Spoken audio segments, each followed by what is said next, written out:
My name is Jan Logue, and I'm the moderator for tonight's forum, representing the League of Women Voters. Welcome to the candidate forum for the Board of Supervisors, District 1. The election is on November 6th. Vote-by-mail ballots have already gone out.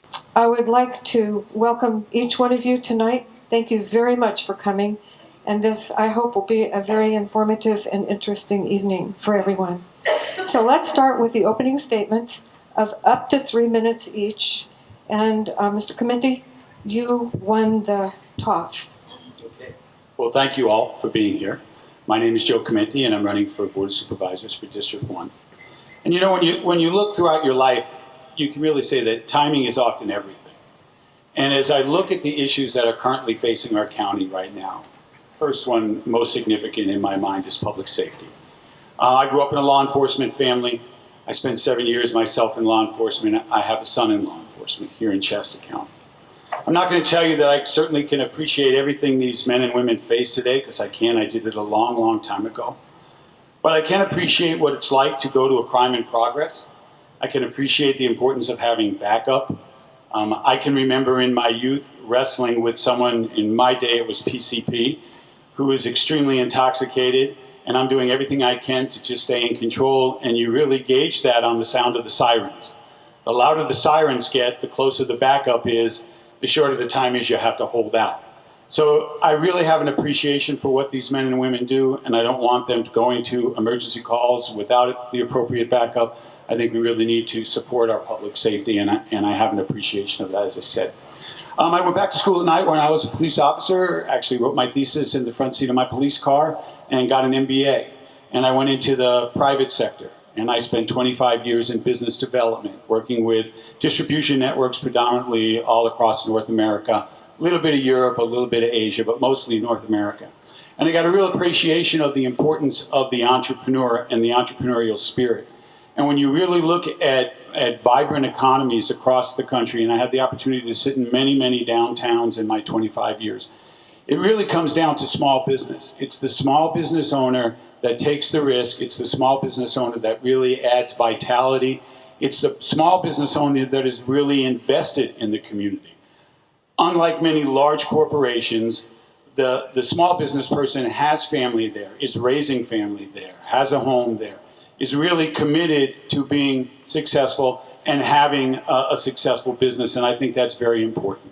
And then, tragically, we had the car fire, and Debbie and I were right on the edge. But for the grace of God and some really good firefighting, our house should be gone. We were up on Courts Hill. And as I was fleeing that fire, I'm thinking to myself, okay, here's how the rebuilding process is going to go. And then I'm thinking about, okay, I'm connected in this industry. What about the people who aren't? What about the people who have been in the same house for 30 years? So I think that my experience now, my 4 years at the Builders Exchange, my working in the trade school, we've been doing trade training for quite some time, but over the last 4 years, we really focused on a trade school. The shortage in trade, skilled tradespeople is going to become apparent now, and I think we really need to focus on that. So that's why I think the timing is perfect for me. Thank you very much.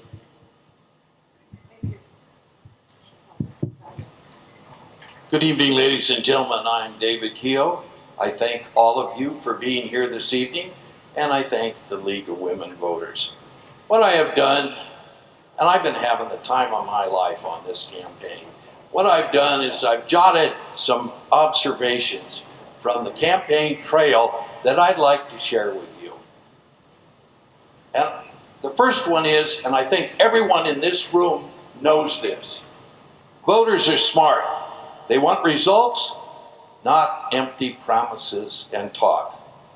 And they know the difference.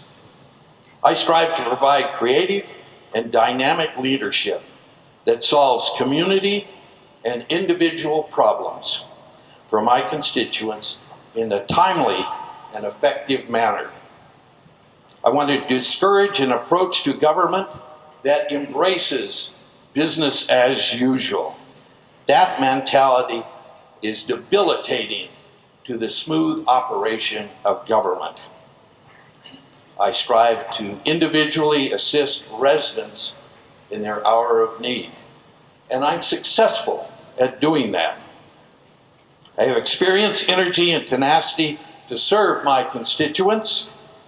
I have many years of public service. I have demonstrated leadership skills and have the reputation for ethical conduct. I focus on results, not campaign rhetoric, not wishful thinking, and not false promises. I prefer action to talk. We all know that it's easy to promise, but hard to produce. Balancing a multi-million-dollar budget is hard to do, but easy to promise. Adding jail beds is hard to do, but easy to promise.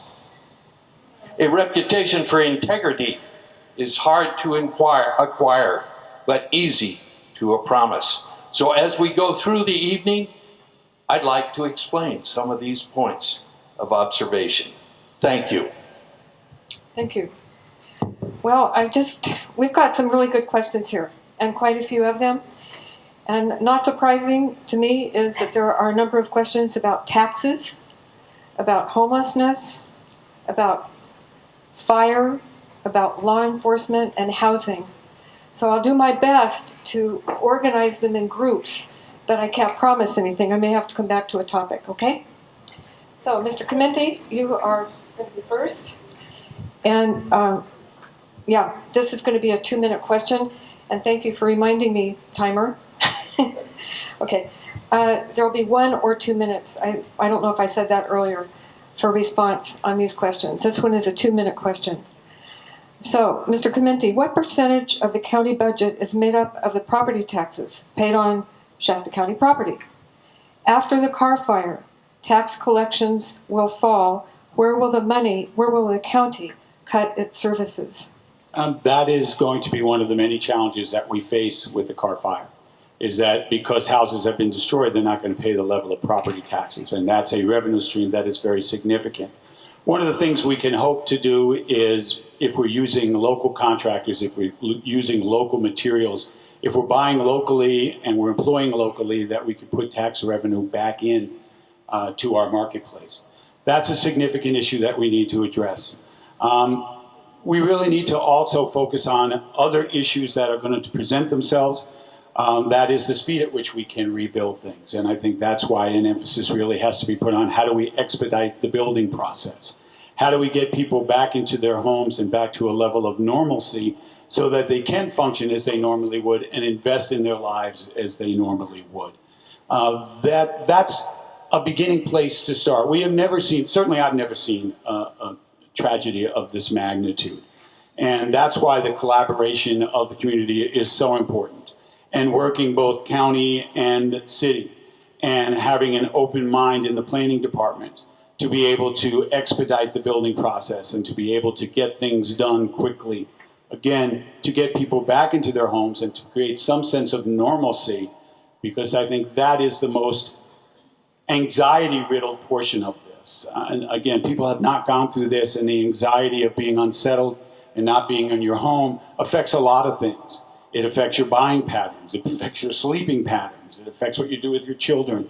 So I think being geared towards getting back to normal will certainly help in expediting that process. Thank you. I have a specific answer for a very specific question. One of the incongruities of the tax structure is that all of you, when you write out your check for property taxes, it goes to Shasta County. But the reality is very little of that money stays in Shasta County. It goes to Sacramento, primarily for education. So the question is, what is the anticipated downside in the loss of property tax?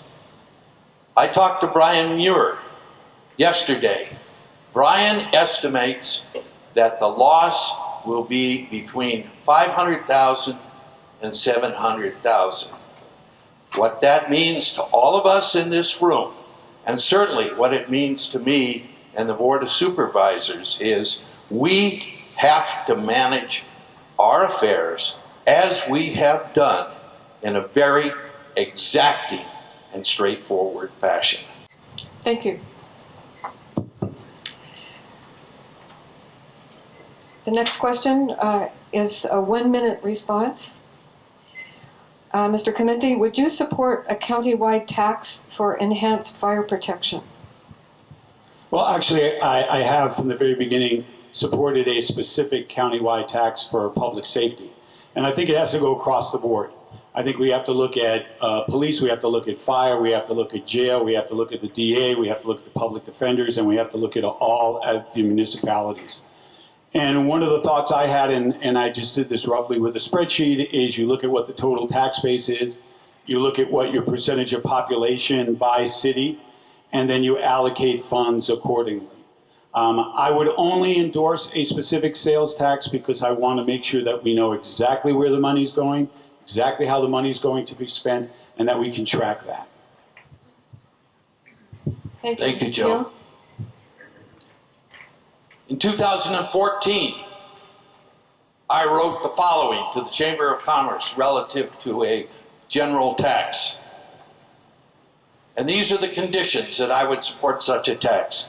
An expiration date, a specific expiration date, specific activities that will be performed by the tax, specific outputs, accountability, because accountability is what everyone in this room wants. And finally, some form of burden benefit analysis.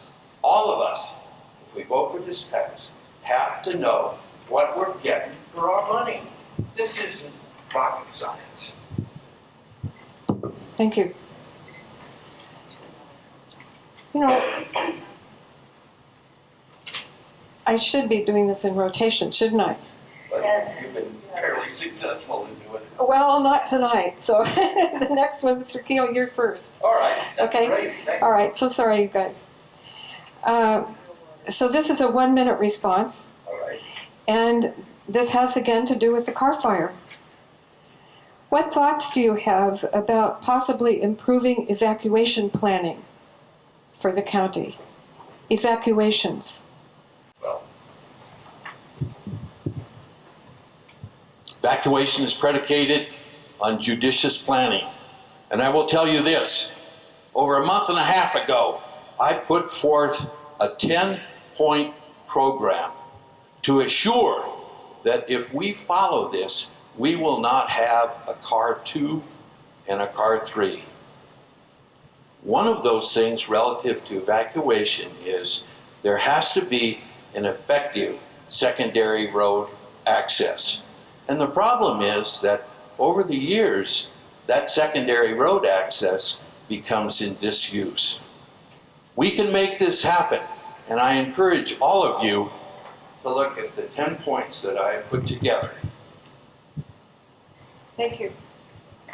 This was an unprecedented experience, certainly in the 22 years that I've been here. And as I mentioned, we were evacuated off of Quartz Hill when Quartz Hill Road was closed. And because of the judiciousness of the city, they actually opened it very quickly, had road base down so people could get out.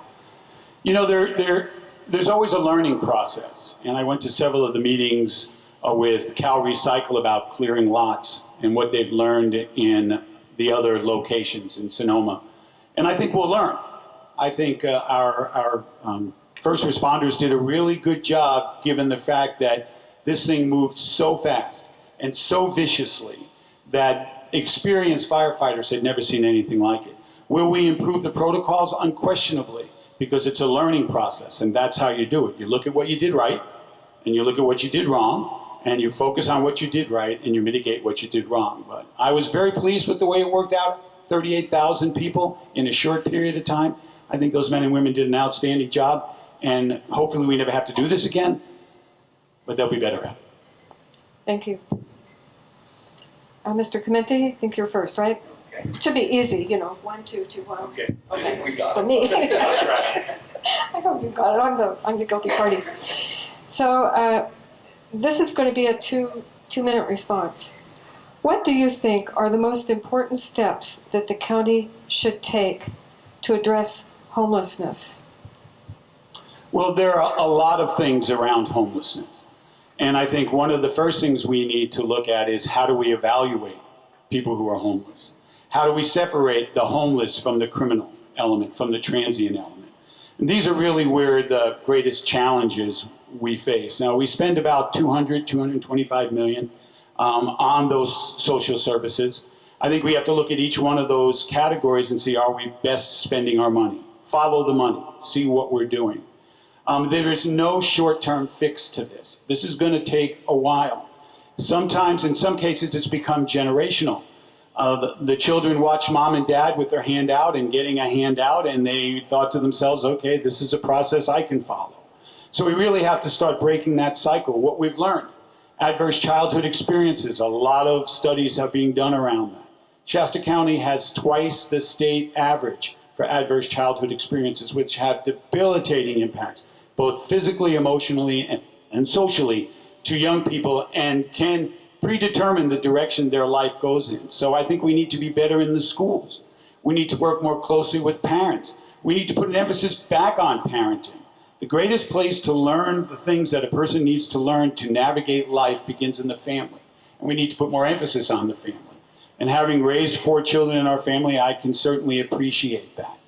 We have to look at evaluation centers. We have to look at a public-private relationship. If you go back to the Blueprint for Public Safety, throughout that document, they call for not-for-profits, private and public, working together in evaluating this situation. So we have Hill Country, we have Far Northern, we certainly have Health and Human Services. All those agencies have to be collaborative. And we have to look at the problem and go back to where it started and work our way forward. Thank you. Mr. Kehoe? Thank you. The homeless community, if we can call it a community, and all you have to do is look behind here, is composed primarily of 3 elements. Number 1, the criminal element. Number 2, those individuals that are homeless by choice. And number 3, those individuals that are homeless because of condition. The question is, what is Shasta County doing about the homeless problem? I'm pleased to inform you that the gentleman in the second row here, Mr. Mangus, has come up with a name of this program. It's called The Place. The Place involves 3 elements, and we're moving forward with it.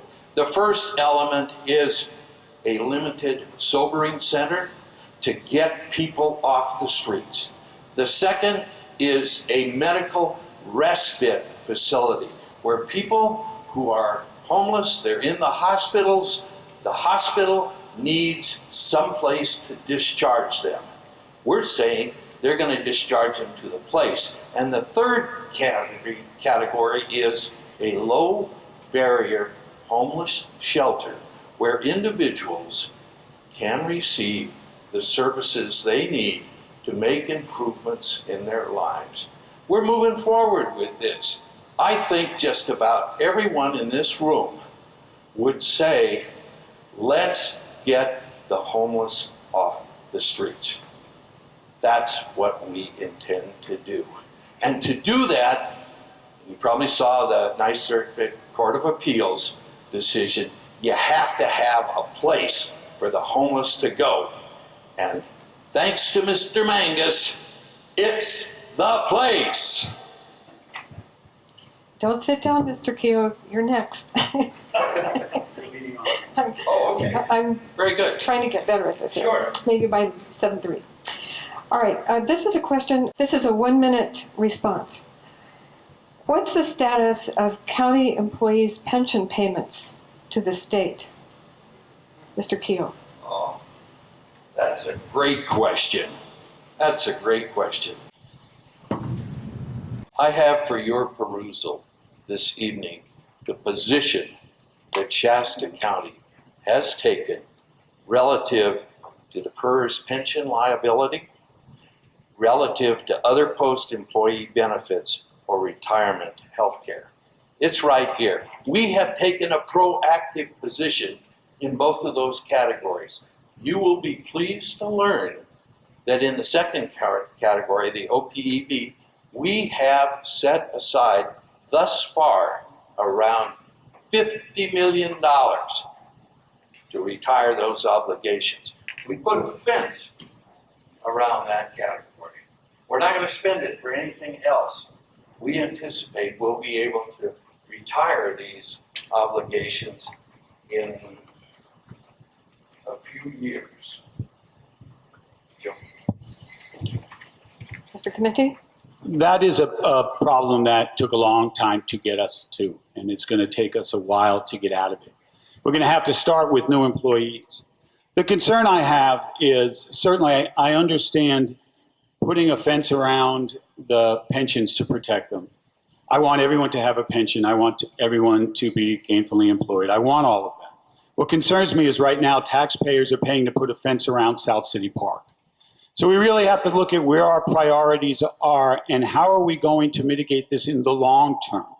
And I think we have to start looking at some of our hiring practices and thinking about how we can do what the private sector has done. There are very few in organizations now that offer more than a 401k, but if you start investing in it when you're young, you can make that happen. And I think that's the mindset that we have to have. It can't just be about protectionist, it has to be about providing valuable service, which is the responsibility of our government.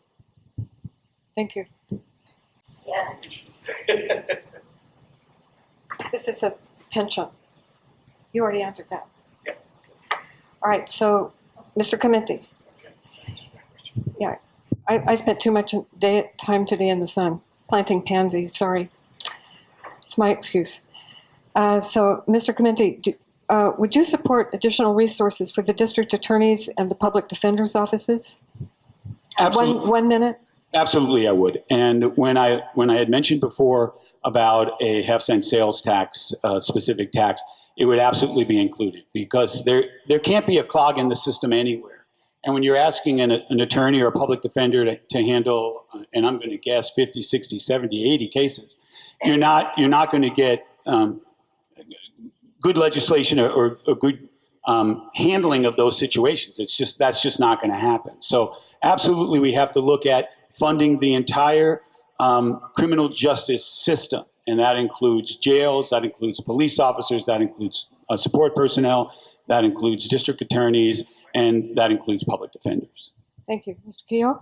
Would you mind repeating the question, please? Okay. Would you support additional resources for the district attorneys and public defenders' offices? I not only support that, but we have participated in ingratiating our budget to that effect. As some of you may know, we were able to get a grant from Wind River to fund an assistant DA and clerical staff. There was at the time a backload of 600 cases, misdemeanor cases, in the city of Reading. By getting these two people together through that grant funding, we are able to move forward with dispatch. We are able to introduce accountability for misdeeds. Thank you. Thank you. Mr. Kehoe, this one is for you first. The county supervisors recently had a meeting, I think it was in May, concerning the building permits. Hardly an office in any county goes without complaint by the citizens. So what do you think? Do you think that there are some problems with achieving building permits in Shasta County? And if you do, how might they be addressed? How much time do we have? 2. Okay. Sorry, thank you. Do I believe that there are opportunities for improvement in our building department as well as other departments? Yes, I do. One of the things that has occurred is we're taking a rather exhaustive evaluation of what's going on in that department. And I'm pleased to tell you that we have imported a highly qualified individual who is in the city of Reading to come to the county and take a look at reorganization. The bottom line, and this pertains also to economic development, the bottom line is we've got to make it easy for people to get permits. We've got to make our staff responsive. And we have some great people in Shasta County. From time to time, they do get frustrated. So we have to give them the tools to get their job done. And I'm pleased to tell you that we're making significant improvements in that arena. I get letters all the time, emails all the time, thanking us for the expeditious way that we conduct our affairs in that particular department. So I'm not willing to accept that general statement about that department. Thank you. Thank you. Mr. Chimenti? Well, I think all departments, like any organization, should be striving to improve itself. I think one of the opportunities that has taken place at the planning department at the county was the hiring of Mr. Hellman. He was hired under Mr. Voppel, who is running the city. The great thing about Larry, and he's got many good attributes, and I'm not here just to sing his praises, but he comes from the private sector. So he has experience with what it's like to be on the business side of the permitting process. To a person trying to get a permit, every day can be the difference between whether that program or whether that project pencils out or not. So there has to be that sense of urgency. And everyone knows doing business in California is not easy to do. But customer service really has to be the orientation and the focus of the planning department. They have to look at ways to educate people. A lot of people coming in don't necessarily know how the process works. So the more information you can provide to them, the more you can walk them through. People don't expect there to be no hurdles. I mean, some do, but that's unrealistic. But what they do expect is that their government agencies will help them through the process and not delay the process, and appreciate that time is literally money to them. And I think that's the direction that we need to continue to go in. And I think we can look in that direction for all of our county departments. How can we be more efficient? How can we be more customer friendly? Understanding that that taxpayer is supporting the government structure, and that taxpayer wants to get a return on his or her investment, especially if they're building a project. So I think just having sensitivity to that. Prior to Mr. Hellman's arrival, I've gone into the planning department and literally sat there for 45 minutes before someone even recognized that I was sitting there. And that's just a cultural thing that has to shift and has to change. Thank you. Mr. Chimenti, this is a long question, and it has to do with housing. Housing dwelling units, ADU. That's the new term for second units, in-law quarters, pool house, etc. Shasta County regulations for ADUs and Shasta County fees for ADUs are very different than those in Reading. Do you support coordinating accessory dwelling unit regulations and fees? Yes, one of my hopes is with Mr. Hellman and the relationship that he has with Mr. Voppel, that's exactly what will happen. So that people who go to either the city or the county will have an expectation of a similar customer service experience. And I think that's really important. And I think we really have to look at the accessory dwelling units realistically because of the price of housing and because people are living longer, so that children may be taking care of parents. In some cases, parents may continue to be taking care of children. We really have to look at that and, again, try to make the process as seamless and painless as possible. We need to have the regulation, but we absolutely need the coordination. And that's a disparity I think is easily overcome. If the two departments, both city and county, are meeting on a regular basis, if members of the Board of Supervisors and members of their respective city councils, and you can do it with two people from each, if they're meeting with each other, I think you can work through a lot of these processes. Again, where the tension comes is the anxiety of the unknown, not knowing if I'm going to get an answer, not knowing how long the answer is going to take to come, not really being experienced in these types of processes. I think we can do a lot through that customer service and that coordination of the two departments. Again, so there's a consistency. So when you go to the city, you know what you're going to get, and when you go to the county, you know what you're going to get. And it's really fear of the unknown, which is the most frightening and the most unnerving. So collaboration is critical. Thank you, Mr. Kehoe. Thank you, Joe. Well, this is sure an easy question to answer. Let me remind you of this. The purpose of government is to take burdens off the backs of people rather than adding to those burdens. Obviously, there is a significant benefit by cooperating with other jurisdictions to have a uniform approach as much as it's possible to make that a reality. One of the reasons we hired Mr. Hellman is he has that background. He has a willingness to embrace new ideas.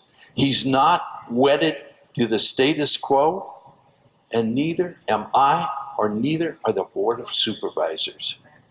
We're going to make things happen in Shasta County, and we're going to make it easier for the development community to pursue their particular activities. I don't need another minute to develop that idea. That's the straightforward answer. Thank you. Thank you. Mr. Kehoe, you're going to get this next one. And this is a little break, in a way, from previous subjects. The answer is yes. What's the question? All right. Well, the question is, the Shasta County Art Council, and by the way, a plug for Mike Flanagan in the back, who's live streaming this forum from the Shasta County Arts Council, and you can look at it if you want to study it again. It'll be online. But the Shasta County Art Council led the way for a designation of most of District 1 to be a cultural district. What part does culture play in your mind in our community? 2 minutes. Well, 2. I guess I'd need the definition of the culture they're talking about. But in involving the public and popularizing the assets of our community is vitally important. And it takes all of us to do that. And so establishing that designation is extremely important. I'm not an expert in that arena, but I'm certainly willing to learn more about it. And I'm supportive of that. Thank you. Mr. Chimenti? I think that's a fantastic designation, and I think creating a cultural district is very important.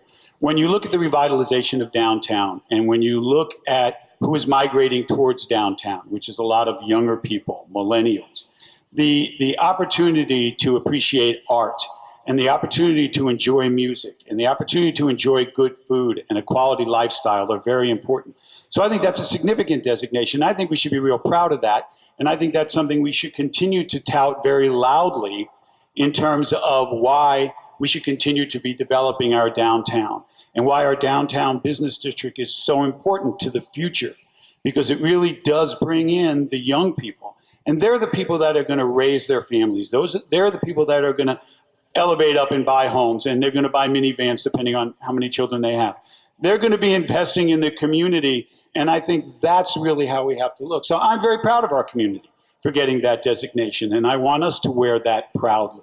And as we continue to develop the downtown with all the great ideas that are going on in the downtown, and all the people who are willing to take risks, and the fact that McConnell Foundation is involved, the fact that we've gotten and used state grants is very, very critical. I'm very excited about the potential and possibility. And I've told Daniel Knott, who's one of the principals in developing the downtown, that my only goal is I just want to be sitting at a nice outside patio on the street, enjoying dinner with my wife in a place that I'm really proud to live and proud to have raised my family. Thank you. Mr. Chimenti,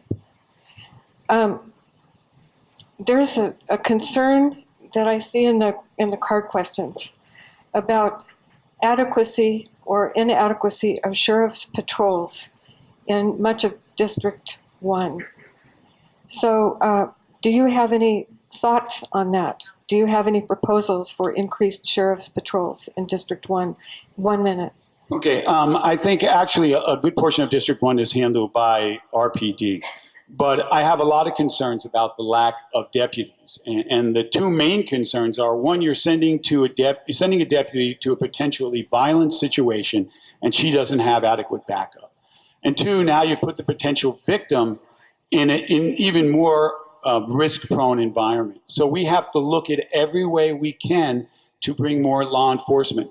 And again, I know no one likes to hear this, and I am not a tax guy, but I think at some point in time we have to look at a specific sales tax, because we need to have police officers. We need to have deputies. And being the father of someone in law enforcement, his protection is most important to me. And I think that's the way we have to look at it as a community. We do not, I think we need more deputies. We are down a significant number of deputies, especially in rural areas. And to tell people in rural areas that we can't provide them with a basic right they should have is not right. Thank you. Mr. Kehoe? Thank you. We are often told by Sheriff Basico that he's the constitutional officer running the department, and he will allocate his resources as he sees fit. Now, I will tell you this. We are engaged right now with negotiations with the DSA.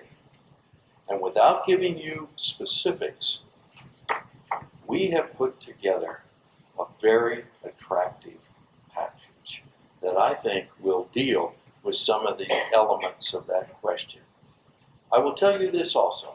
It is difficult to attract deputies to out-of-the-way locations, such as burning. I think with our current disposition of negotiations, we have come up with a solution to that problem. And again, I can't talk publicly about it right now. I am in complete agreement that if we are able to get additional resources, they should be directed to public safety, all elements of public safety. Every person running for office will tell you that public safety is the #1 priority. If you were to look at the allocation of our general fund budget, you would find that the majority of funds, vast majority of funds, are directed to public safety. Thank you. And gentlemen, if you could hold the mic really close to your face, I'll try to follow my own instruction here. Mr. Kehoe, Yes. you're first. Okay. So put it way up there. What relationship do you recommend between the Sheriff's Department and ICE? How many minutes? 2. Can we have clarification? Well, that's just the question as written. I don't have any clarification. Immigration and customs enforcement? Yep. I mean, there's controversy statewide about this, and I suppose that this area is no different from any other. Sure. About different views of that. So the question again is, what relationship do you recommend between the Sheriff's Department and ICE? The sheriff has indicated to the board that as much as possible, he will have a cooperative relationship to ICE. He will not permit external agencies to run his department. And we are supportive of that. I'm wondering if in a remote way as to whether this question is germane to a vote that the board took on sanctuary jurisdictions.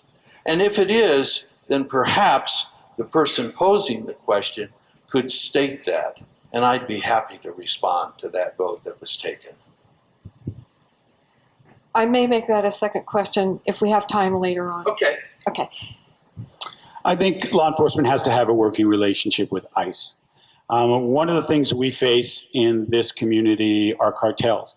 And cartels move quite a bit of of money. They move quite a bit of drugs. They move quite a bit of personnel. And I think they have to have a working relationship. Now, I know there's a lot of controversy around what immigration should or should not do. I'm not going to speak for law enforcement. I'll speak for myself. If someone is a known felon and they are here illegally, then they need to be reported to ICE. And that's how that needs to work. And if it ruffles some feathers, then it ruffles some feathers. But the primary responsibility of our law enforcement community is to protect us. And I know, having a son engaged in that type of work, that it's a significant problem here. And we have to be very vigilant, and we have to work closely, and we have to make sure that, first and foremost, that each and every one of us is protected. And that is the benefit of the relationship between those two organizations. I don't want to politicize it. I don't want to talk about the sanctuary state. I just want to talk about our safety. And I want to talk about the safety of our police officers. And if they're dealing with a known felon, a convicted felon, a felon engaged in continuous criminal activity who is here illegally, then that felon needs to not be here, plain and simply. We need to protect ourselves. We need to protect our police officers. That's the responsibility of government. That's the responsibility of law enforcement. The politicians can do with that what they may, but law enforcement has to do what they have to do, and that's protect us. Thank you. Mr. Chimenti, you'll be first this time. And this will be a 1-minute response. What is your response to having a separate drug court? Well, I'm all in favor of that. Again, it comes down to, do we have the funds to be able to do that? The biggest challenge we face with a drug court now is with Prop 47, so many crimes that were once felonies are now misdemeanors. So you've really tied law enforcement's hands in terms of how they can prosecute that. And oftentimes, possession of a certain amount of meth is now a ticketable offense, and we can't clog up our courts with that. So there is a need, I believe, for us to go back to the state and start really working more diligently on changing those laws, because that is in part the problem. We've, to a large extent, taken the power away from our police department to do what they need to do, because drugs are not victimless crimes. They're not. And if you look at a lot of the nuisance problems and thefts and assaults and burglaries and robberies, they're a result, to some extent, of involvement with drugs. Thank you. Mr. Kehoe? Thank you. The landscape, ladies and gentlemen, as probably everyone in this room knows, has changed drastically. Thank you, Janet. With AB 109, 47, and 57, the accountability at the local level for criminal activity has certainly been feathered out. Is that what we want? Heck no. And in Shasta County, the voters did not support any of those, yet those standards are imposed upon us. Am I supportive of a drug court? You bet I am. But again, we have finite resources, and it's a matter of allocating those resources in a judicious fashion. And Mr. Kehoe, this one will be for you. This is back to housing. The county has had trouble meeting the state affordable housing requirements. What ideas do you have on that topic? How much time do we have? 2 minutes. Okay. Recently, as many of you know, the state has imposed standard on us as to affordable housing units. The people in Cottonwood, for a variety of reasons, said, hell no. We don't want affordable or low-income housing in Cottonwood. The people in Palisadro said the same thing. There were 32 people that came before the Board of Supervisors and said, we don't want this in our community. And the board was sensitive and agreed with those positions. As to the solution, we need to think of housing, affordable housing, low-income housing, in a more dispersed fashion. We also need to employ this unique idea. And I brought it up at the board meeting, and the initial response was, no, we can't do that. Our contract attorney said, wait a minute, yeah, you can do that. And that is, we as a county can purchase housing credits from other jurisdictions. So if the city of Reading has a surplus, we can purchase those. City of Anderson. We also can get involved, and we're doing that right now, underwriting the veterans' home up in Shasta Lake. Some of those units are homeless. Some of those are low-income units. We can develop a quid pro quo with the developer to accomplish some of those units. Thank you. Mr. Chimenti? I think the key is being proactive and not waiting and being reactive in terms of looking for a large tract of land, whether it's in Cottonwood or whether it's in Palisadro, that's going to have a tremendous impact on the immediate area. I think we need to be more forward in our thinking and look at, we have a fairly rural county. We can look at more diverse areas where we don't necessarily have to have as high a level of concentration, but we have to be cognizant of availability to transportation and availability to services. When you look at something like the Woodlands, that was a city, a not-for-profit, and a private development, that's a good example of how you can do it in a commercial area where it really doesn't upset neighbors. It's a reasonably nice neighborhood. Those are the things we have to start thinking about, and we have to start planning ahead. This has to be a 3, 5, 10, 15-year process. This is not just going to go away, and there is no simple solution to it. It is about planning, and we need to be more proactive and better at our planning. Thank you. Mr. Chimenti, do you see the county doing anything to reduce fuel, namely grasses, brush, dead trees, in the rural areas to reduce the hazard of fire? And if you think that the county could do something, what might it be? Well, I think the key, and again, we've learned a lot over the last 60 days with the Carr fire. And I think we've learned a lot about greenbelt management, and we've learned a lot about our property management. And I think that the emphasis, which you hear all the time, is defensible space, defensible space. Now, in terms of the Carr fire, it became such a beast. I don't know how relevant that would have been, but that doesn't discredit the value of doing that. And I think that's a place where the county and the city can really work more effectively at code enforcement, making sure that property owners are doing the things necessary to provide enough defensible space. I think that's the first place you start, is making sure there's enough distance between where the wildland fire can be and your home. When you're looking at tornado level winds, when you're looking at heat beyond anything we can imagine, that's an anomaly that can be caused by a lot of different things. But I think when we get right back to the basics, let's go to building better homes in terms of fire safety, within reason for what's affordable, and then really working diligently on educating people about the importance of defensible space, and making sure that they're cutting down the manzanita, and making sure that they're cutting the grass, and making sure they're not doing it with a lawnmower that's going to strike a rock, that's going to strike a spark, because that's a lot of times how these things happen. So I think we need to do a better job as a community to be educated about how we can protect our homes and our property, and that we should better manage that process. Thank you. Mr. Kehoe? Thank you.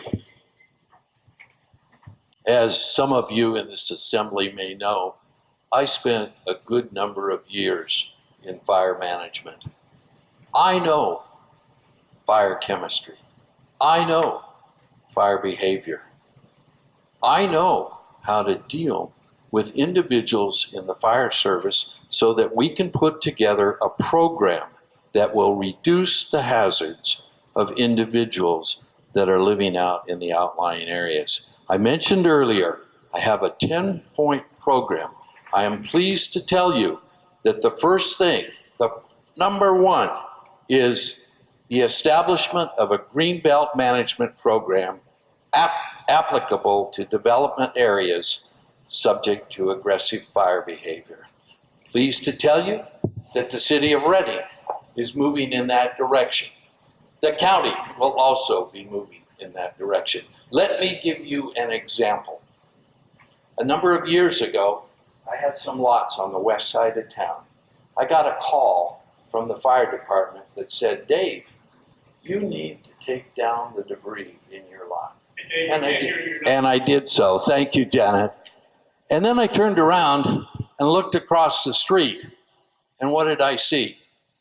I saw a city green belt there that had ladder fuels all the way up. Grass, brush, timber, and your house was next. So I asked him, how can this be? I clean up my property, yet you're not doing anything for yours. We got to turn that around. We got to allocate resources to make that happen. Thank you. Thank you. And David, this one's for you. Okay. A lot of these issues that concern people in our county have cost. And so we have several questions here that get to the same point. What ideas do you have about expanding our tax base? Well, that's a rather easy question 2 minutes. to answer. Easy or not? A number of years ago, we had a project down in the bottom. I have to tell you, it's painful for me to tell you this, but the League of Women Voters did not support that project. That was the Hawkins project. That would have created hundreds of jobs and developed a significant tax revenue for Shasta County. So in the planning stages, we had committed to use the property tax money and the sales tax money. We had dedicated it to public safety. Another example, 3M wanted to expand their operation north of town. They got so much opposition to that project that they bailed on it. They said, we don't want to deal with the people in Shasta County who are opposing all these things. So there is a dichotomy of thought here in that people want, all of us, want additional services, but we don't have the mechanism to get those services. I remind you of what happened, and I'm sure Mr. Chimenti knows this better than any of us in this room, with the exception of Jake, that Measure D was crushed at the ballot box. Now, what were people thinking? The money was going to go to public safety. That's an efficacious thing. Yet folks said, no, we don't want that. How do you deal with that? Maybe it's a trust issue. I don't know. Thank you.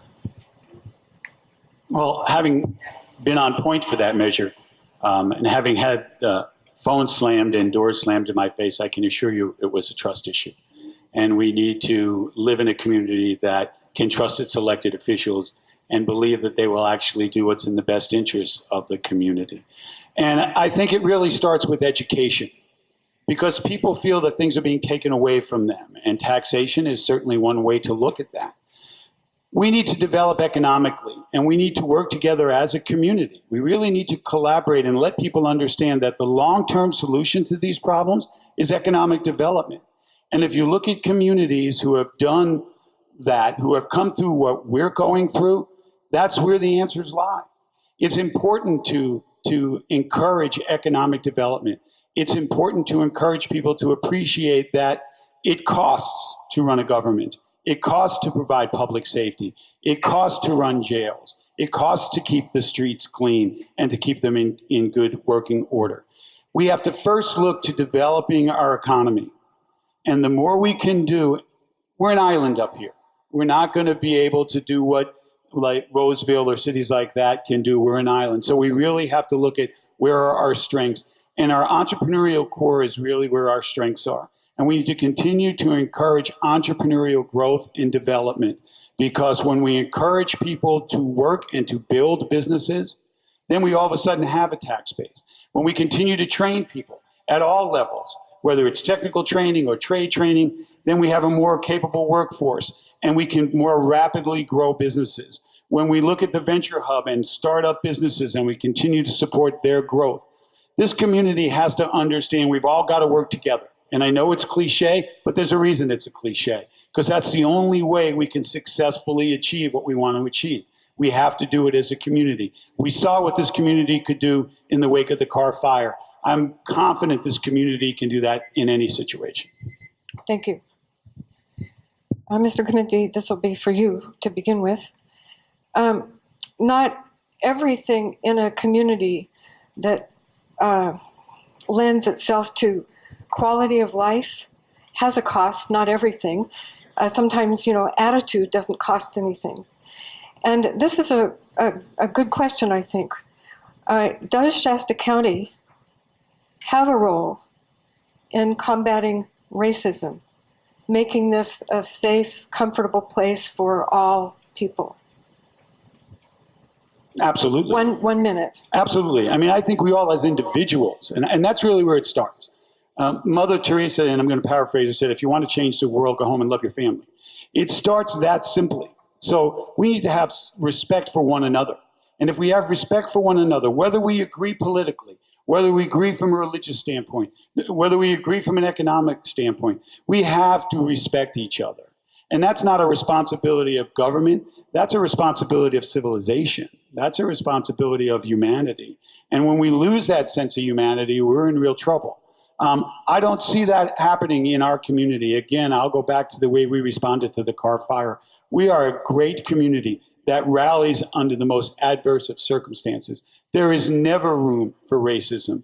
There's never room for sexism. There's never room for domestic violence or child abuse. Those things should be absolute zero tolerance for us, and that should be the goal that we work toward. Thank you. Mr. Kehoe?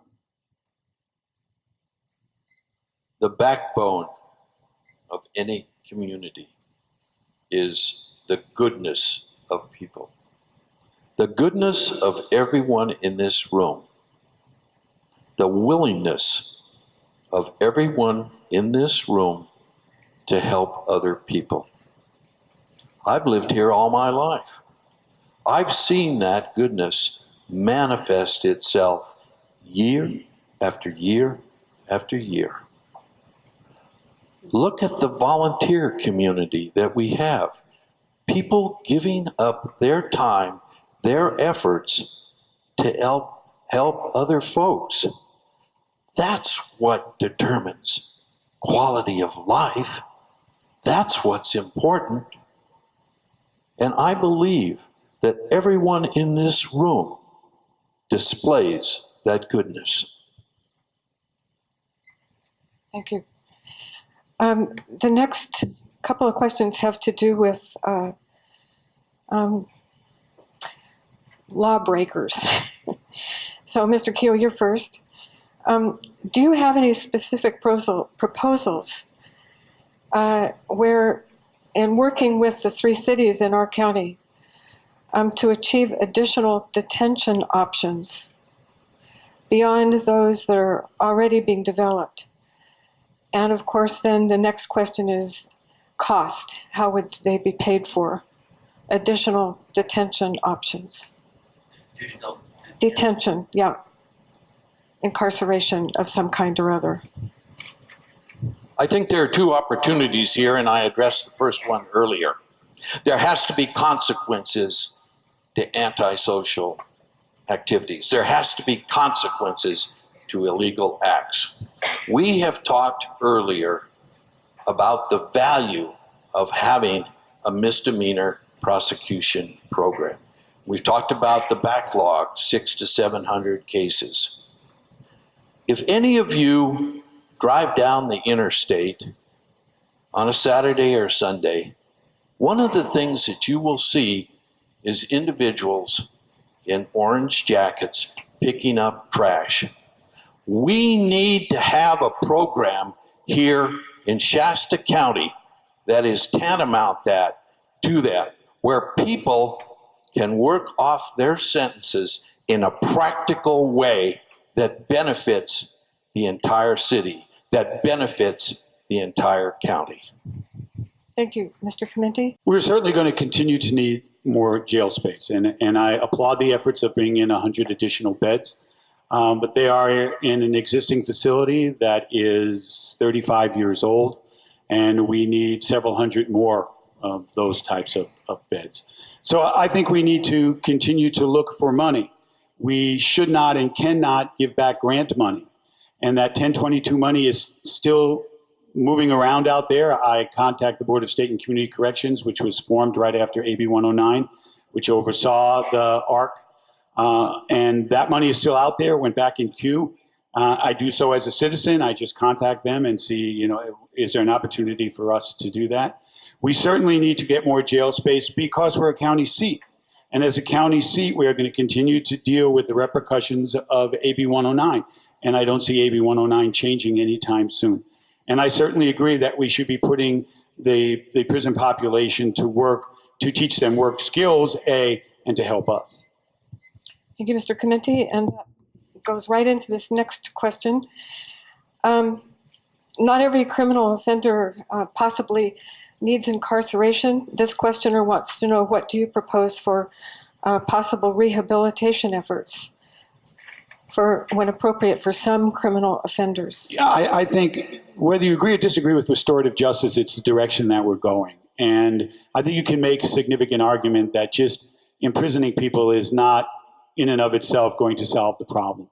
A lot of times the difference between someone who is a benefit to society and someone who is a drain is a good paying job, is a career opportunity. So I think we need to continuously look at how do we develop skill sets? How do we train people out of the lifestyle that they're in? And I think that is very important. And I think that's where the Adult Rehabilitation Center would have been so critical, because that was a medium security facility designed to just do that, to educate people and to help them to assimilate better into the community and have usable, workable skills so they were no longer a drain on society. We need to better evaluate our rate of recidivism. We do things in probation, but where are those people 6 months, 12 months, 18 months from now? We need to be able to track that better. Thank you. Mr. Kehoe? As we stated before, there has to be consequences to actions. I hope we can spend some time discussing the Adult Rehabilitation Center and the rationale that the Board of Supervisors employed in not accepting that money.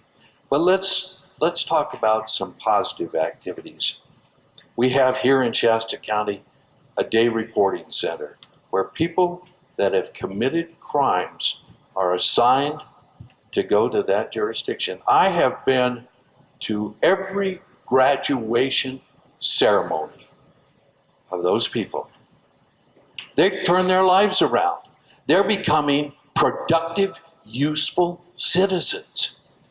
That's what we need. We need to have success like that. Thank you. And the next one is for you too. Oh, great. Okay, and this is going to be 1 minute. Okay. There's an assumption in this. I don't know. I don't do the research on these. But this questioner says that most police agencies are in favor of limited access to guns, such as waiting periods, that kind of thing. What are your thoughts? I don't think there should. 1 minute. Yeah. Okay. I think citizens obviously have a right to own and bear guns. They have a right to defend their families and themselves. I believe it to be a miscarriage of justice to deny them that right to protect themselves and their families. I am not in favor of putting additional state or federal restrictions on individuals who want to own and use guns. Thank you. Mr. Chimenti? I don't want to restrict an individual's right to bear arms. As a former police officer, I can appreciate the necessity for having a firearm. And sadly, in today's world, it's probably a greater necessity than it was maybe 10 or 20 years ago.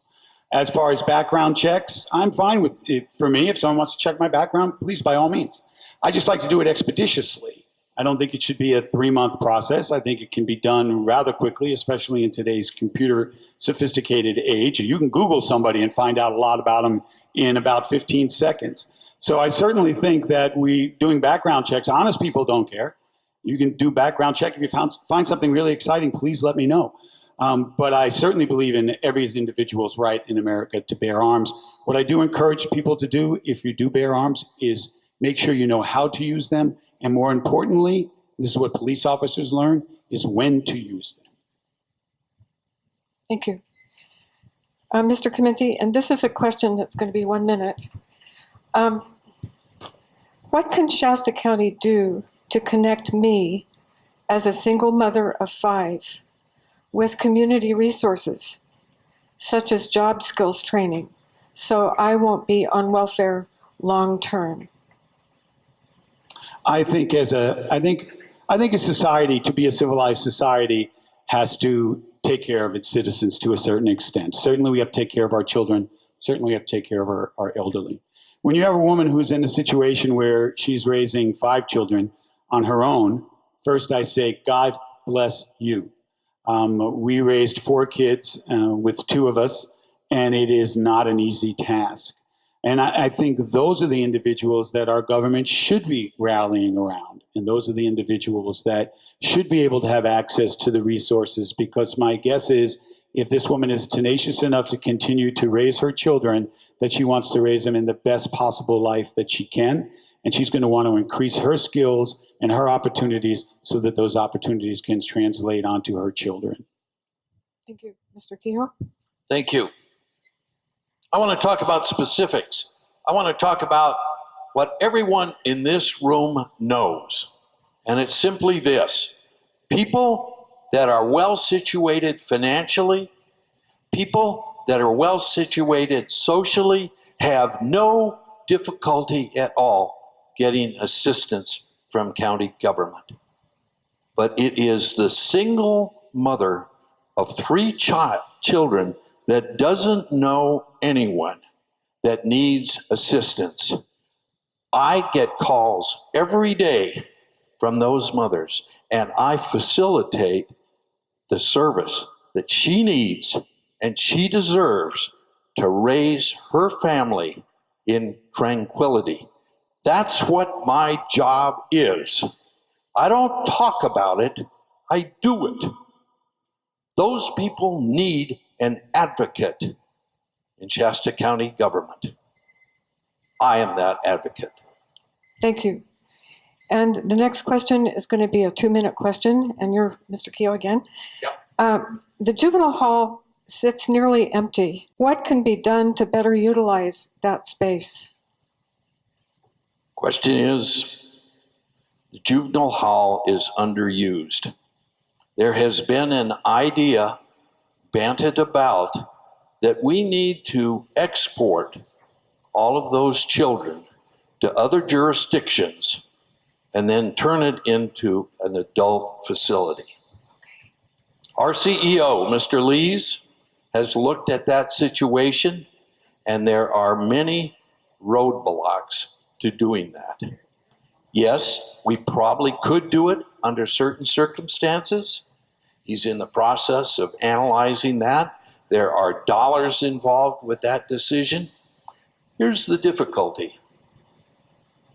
If a young person commits some sort of crime and is sent to the juvenile hall, we can export them to other jurisdictions, but then they lose contact with their family base. They lose contact from their support system. So you have to weigh those decisions. I will tell you this, we are looking at it, we haven't dismissed the idea, and we'll continue to analyze the situation. Thank you. Mr. Chimenti? I contacted Allison Ganter of the Board of State and Community Corrections about that very specific topic. And it's an unusual landscape because the juvenile, dealing with juvenile offenders is a very specific area. But it is possible it would take paying off the bond or restructuring the bond. And I certainly think that's something we should pursue and pursue aggressively. And we should also continue to pursue additional funds to build jail facilities. So I don't want us to just focus on the Juvenile Detention Center. I think it has a very specific purpose. I'm glad that we don't have as many juveniles. I wish it was because things were getting better, but I think it's because we've changed the law that what was once a crime is not right now. But that facility is certainly something that we should be in constant communication with the Board of State and Community Corrections. And I can tell you, I've contacted them on multiple occasions just as a citizen. And they were the organization that was formed right after AB 109. They anticipated that there would be problems as a result of AB 109. And they were the ones that oversaw the $33 million for the jail addition funds that we gave back in the ARC, the $20 million. So to me, that's really where the relationship has to continue. And I've spoken to John Prince, who is an assistant director, and we really need to continue to work these. And I don't think it should just be Mr. Lees. Mr. Lees has a lot of responsibilities. I think as a supervisor, it's something that a supervisor should assume. And I, as a citizen, assumed it. And again, was very glad about the reception I got in terms of how quickly they responded to me and how quickly they gave me information. So I think that should be a role of a supervisor to go out and pursue all those options to make sure that we are getting the best for our community. Thank you. Mr. Chimenti, what do you think about raising Shasta Dam 18.5 feet and the impact on tourist operations, Indian sites, and personal residences? You know, I certainly have my personal opinions, but that's something that is done at the federal level. And really, we're not going to have a say in that. If I had a wish list, I would say, let's build the site's reservoir and let's look at other alternatives to water storage that will create jobs and create additional recreation facilities as opposed to that. But again, it's not going to fall under our purview. The federal government is going to do what they want to do, and apparently they're already interested in doing it since they were already testing the dam in terms of viability to add it on. As a citizen, I would prefer not to see it. I think it does a lot more damage than it does good. But again, it's not going to be something that I think falls under the purview of the Board of Supervisors. Mr. Kehoe? The board has been asked to render their opinion relative to the raising of Shasta Dam. We are supportive of that under several conditions. Number one, if the environmental assessment proves to be correct, and if jobs are protected and the owners of adjacent properties are protected and made whole, then we see that as a value to our community. I've talked to people in reclamation, and they said the possibility of Sykes Reservoir ever becoming a reality is remote. I think we ought to pursue that, but this is something that we have been able to weigh in on, and we're supportive of that. Thank you. Mr. Kehoe, this one is for you to start with. How important is tourism in Shasta County's economic development, our health? And how might the county support tourism? There's a related question to that, which is dealing with the after effects on tourism, the impact of the car fire. So the question is, How important is tourism in the to the county's? tourism. Yeah, tourism. Okay. Sorry. Yeah, 2 minutes. Tourism plays an important role in Shasta County. we have to do everything we can to attract tourists back to Shasta County. We have to convey to them that we as a community are receptive to have them come. Shasta County, from an economic standpoint, has to make the rebuilding activities in the fire devastated areas to go as smoothly as possible. We have to put out the welcome mat for folks.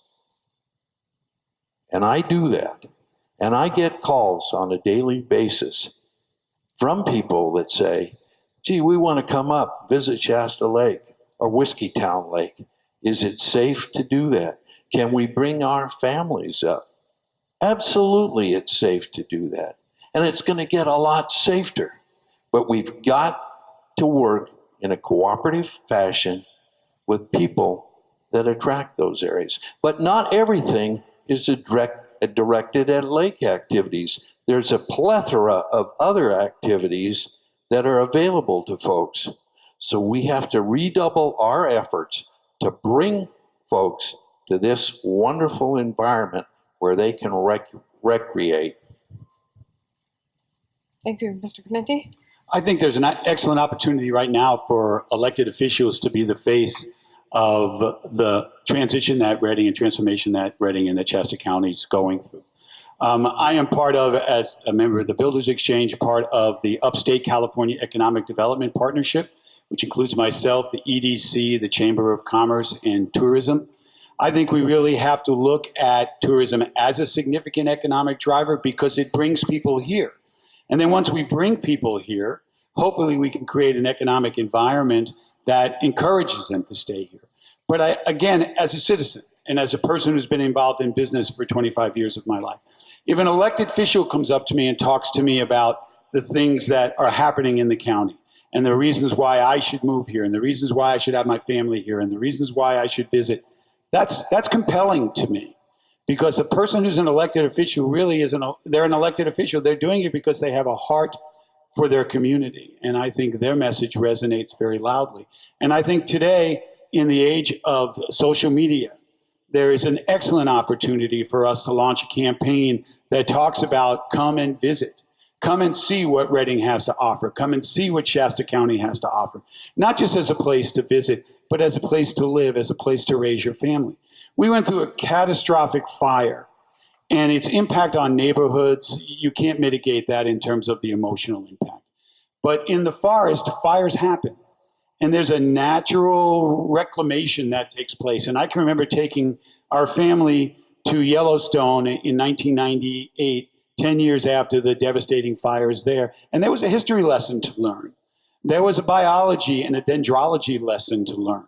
So I think there's a lot of opportunity to educate people about the ravages of wildfire and how successful communities manage those ravages. Thank you. Mr. Chimenti, people are, the fire is coming up again and again. Every time I get a packet of questions, there's one in there about having to do with the fire in some respect. So this one is a person asking, how might the Board of Supervisors get secondary access to built-out subdivisions that already exist and require them for new subdivisions? Developers don't want to build them. I think that starts with the planning department. And I think now we have to look at the availability of accessibility in terms of fire. It's really struck very close to home. And just in my own neighborhood, if that fire had jumped the greenbelt, we couldn't go anywhere. So I think it's something that, again, we have to plan for. We can't, the biggest mistake we can make right now is try to impose all these things at one time, because it'll just be obstructionist. But we really have to think about down the road as we do the planning process, okay, how do we plan for these? What do we do with the open space? How do we manage that open space? How do we make it not only accessible for firefighters, but accessible for people who may have to flee the area? So what I don't want us to do is overreact. I want us to plan and I want us to act. because I think logic will dictate how we should do that.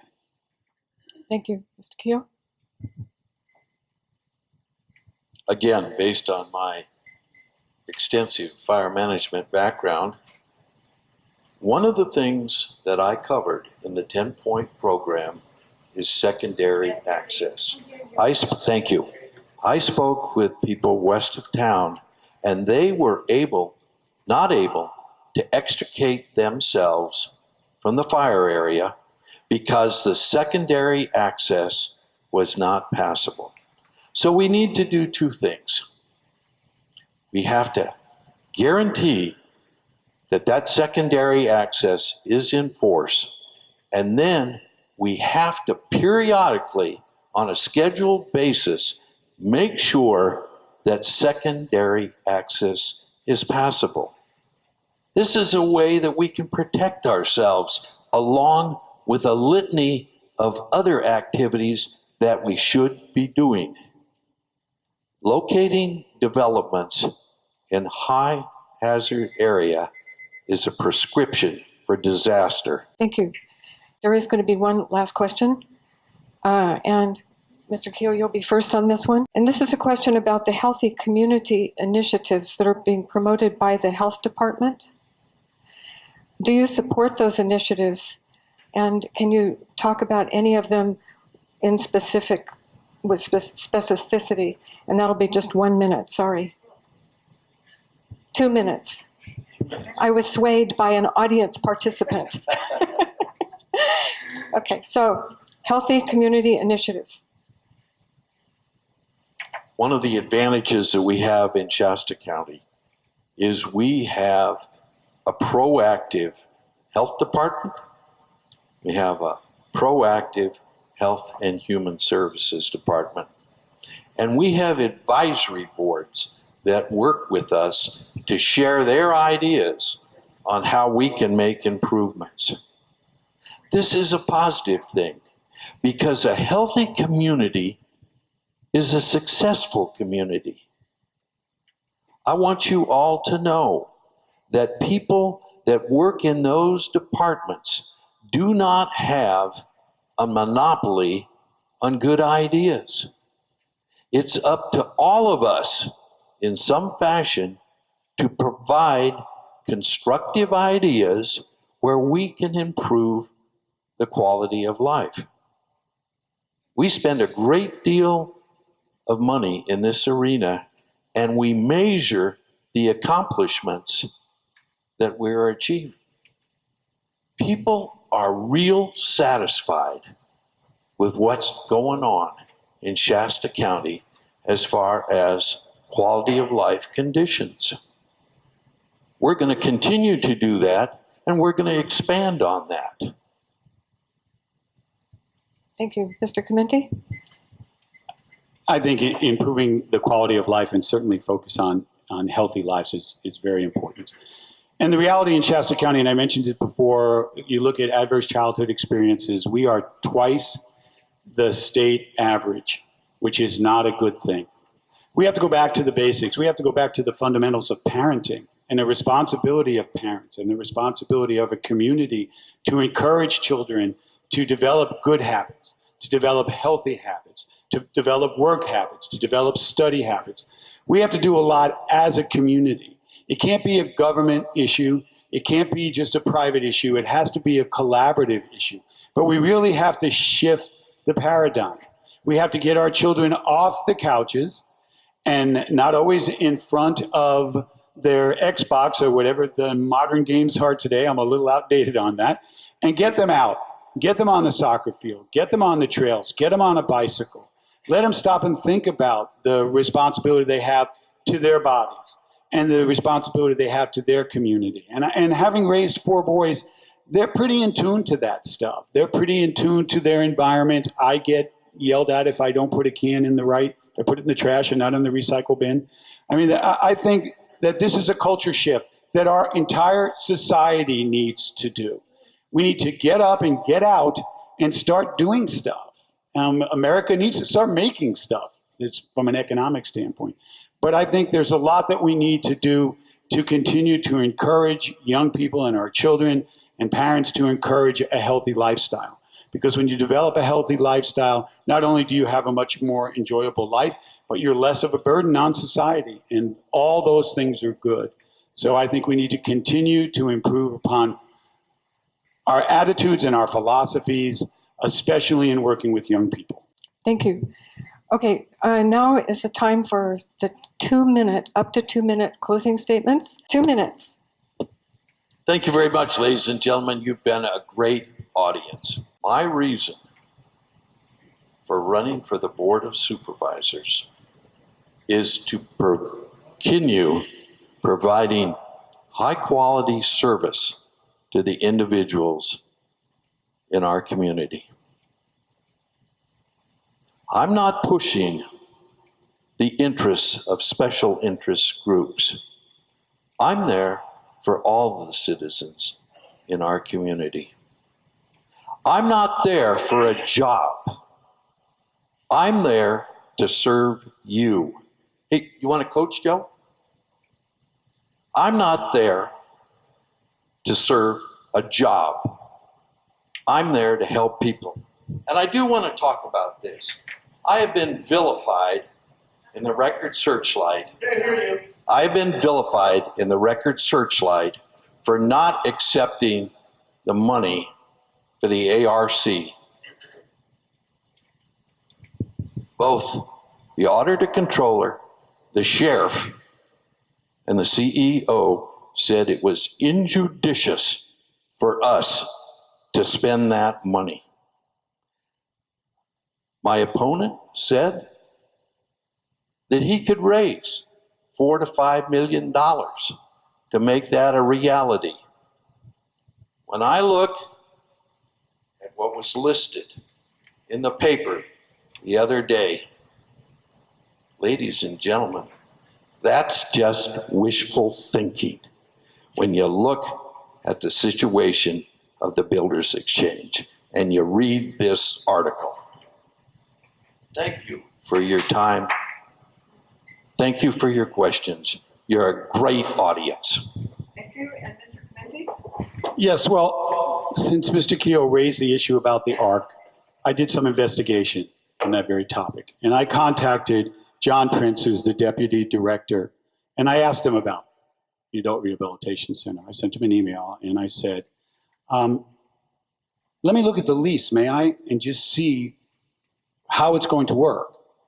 So he sent me the lease, because the first thing we heard was if we built it and we couldn't manage it, it would become Pelican Bay East. Well, it couldn't become Pelican Bay East. It can't become a maximum security facility unless it's designed to be a maximum security facility. And I talked to the designer, who actually is here, who said that's not possible. So then, and I'll read this to you. This is me. Another question, please. I read the lease, and I'm not a legal mind. So my question is, if the county had built a 64-bed ARC, but due to budget operational constraints could only operate at, say, 20%, 12 to 15 inmates, would the county have been in compliance with the lease? Because this is very important to us. His reply to me, Deputy Director, Board of State and Community Corrections, as long as the facility was available for occupancy, the county would be in compliance with the lease agreements. The facility would not need to operate at full capacity. So what that told me was we could have built a $20 million facility, which if you look at direct, indirect, and induced would have brought $30 million of much needed money and jobs into our economy. My understanding is we had $2.5 million that we could operate it. We could have operated it at $2.5 million because again, and I have this in writing, you do not have to operate it at full capacity, but that's not how I want to end this. How I want to end this is by saying it's time for fresh eyes. It's time for a proactive view. It's great to talk about putting jail space in now, and we could have put jail space in 7 or 8 years ago. We need a business mind. We need someone who can innovate, who can think on his feet, who can think in advance of a problem and not get burdened by the process, but get burdened by the purpose. The purpose, whether it's developing a trade school or whether it's creating a better community. Thank you all very much for your time. Speaking for the League, I hope that this has helped clarify the positions and priorities. Be sure now you vote. Thank you.